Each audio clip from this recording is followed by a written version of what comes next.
This is an educational example based on my personal approach. Results vary widely, and nothing here guarantees profit or future performance. Hello, everybody. Welcome to the Trading with Ashley show. Today's video is going to be great because I am going to go over the basics of what I do with option selling. About 80% of the time, I am selling puts, and I want to ensure that you understand the basics of how this trade works so that if something you're curious about, you can take advantage of it too. But the main thing I want to tell you is I've got an exciting opportunity for all of you. I am going to be offering some free training this weekend on Saturday, but you must go ahead and register because I won't be providing a recording for this. If you're interested in learning about hops, it's hours only put selling, and it's an incredible way to trade in this environment where the VIX is elevated, but we really don't want to hold positions for very long because we don't know day to day what it's going to bring. So this allows us to get in and get out on trades by selling puts. Now, most of the time, if you're thinking of really quick trades, you're thinking of buying options. But the challenge with buying options is you have this pesky thing called time decay. And a lot of times people like to buy options, sometimes shorter term, because they're really hoping they caught the right direction. But guess what? If the stock stalls out, or worse yet, you caught the wrong direction, time decay will completely eat up your trade. So in this video, I am going to explain time decay so that you better understand how it works to your benefit as the option seller. So basically what I did was I took two things. I took a quick trade, which is usually a day or two in the trade, and I combined it with a more conservative way of trading. That's put selling. Now, the reason this works so well is we are in a volatile environment right now. So if you're selling puts on a lot of your favorite tickers, you're getting more premium right now. So I was able to think through how we can make money during this time right now while we wait for the market to turn bullish again. So if you want to learn all about the dynamics of hops, how to get in and out of trades in this market, I want you to come to my live training this Saturday. I cannot wait to show you all the secrets to this trading. Plus, it offers those of you that are curious to my teaching style and you want to better understand it without actually making any commitments right now, you can do that by coming to my free live trading this Saturday. I cannot wait to welcome you. Now, let's talk about what a sold put is. So have any of you ever gone to the store and maybe you saw something that you really wanted? Maybe if you're guys, you saw some golf clubs that you had your eyes on. If you're a lady, maybe you saw the most beautiful dress that you wanted. And you said to yourself, if this goes on sale, I want to buy it. Well, when you're selling a put, it's really no different than making the commitment, setting the money aside to buy something you want at a strike price you are willing to pay. And the reason selling puts actually works better in an environment like this, you really don't have to select the exact price that the stock may get to. When you sell a put, let's assume that the stock you want is trading at $120 and you say, if it gets down to 100, I'll take it. In that scenario, you can win in a variety of dynamics. So let's talk through it. One, if the stock stays right where it is at 120, well, you win because you got premium for opening up that contract. If the stock goes up, you win again because you got premium for selling that contract, but it never got to your strike price. And if the stock goes up, a lot of times you can get out of the trade really quick and then use that same money that's being held for a different trade. What if the stock goes down? Well, if it goes down, but it doesn't hit your strike price of 100 by your expiration date, guess what? You get to keep 100% of that premium as well. Now, what if it does go down? What if it not only hits your strike price, but it goes below your strike price? That's where the fear comes in with selling puts.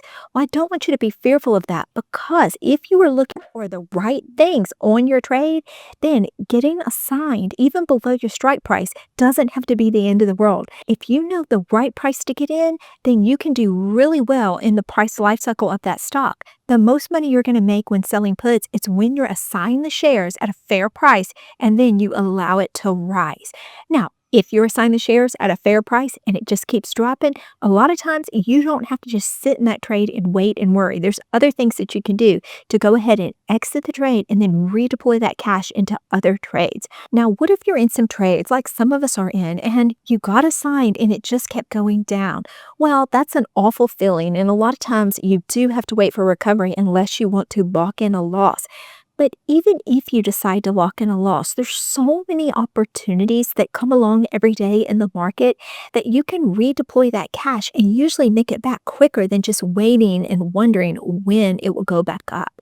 But there's certain things you can do to put the odds in your favor. And a lot of it has to do with something we've been trading a lot with, and that's the MACD.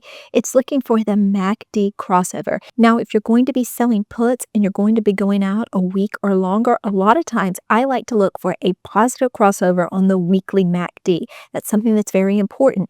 But if you're going to go with a shorter term trade, like I'm going to show you this weekend in the free training, you can look at the 5-minute MACD for your entries and then your exits. It's such a fun way to trade and it gets that repetition dynamic going. So then when it comes time to get back to selling puts longer term, you know what you're doing because you've had an opportunity to do it so many times in the market as you prepare for a bullish market again in the future. All right, let's go jump into the details. I'm going to show you all about theta decay and how important it is in your trade. And then by selling puts, you are going to be the benefactor of this theta decay. Let's go take a look.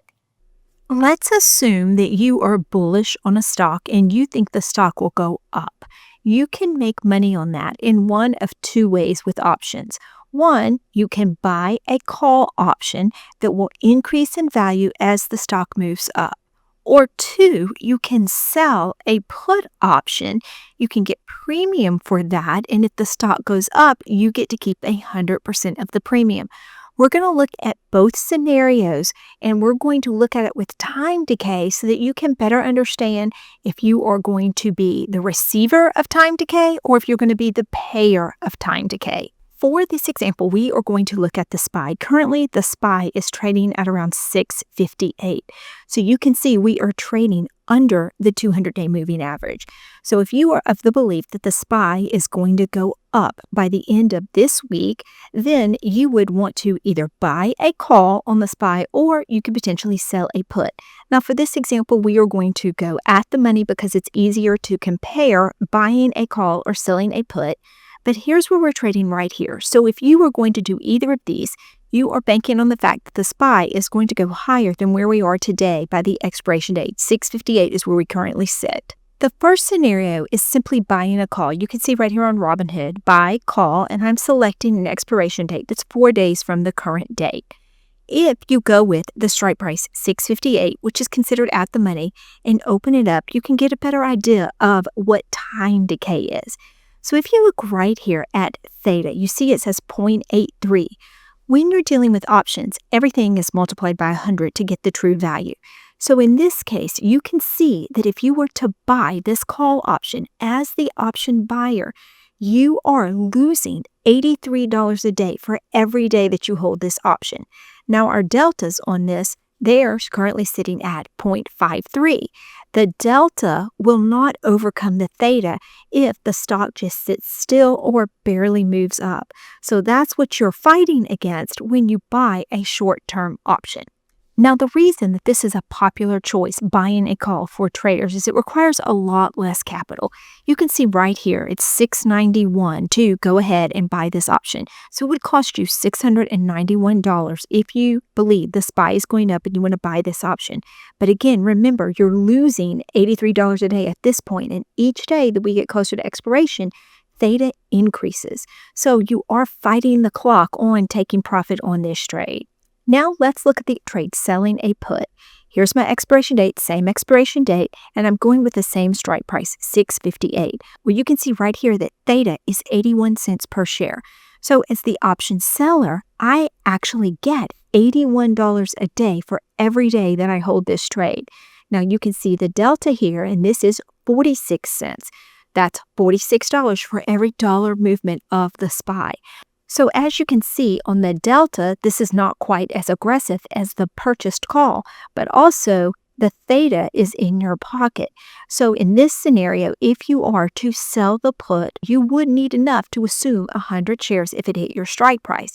But what I teach with the hours only put selling is we would not actually stay in this trade for very long. So you wouldn't have to keep your money tied up for long periods of time. If you were to sell this put option, you would receive $611 for this trade.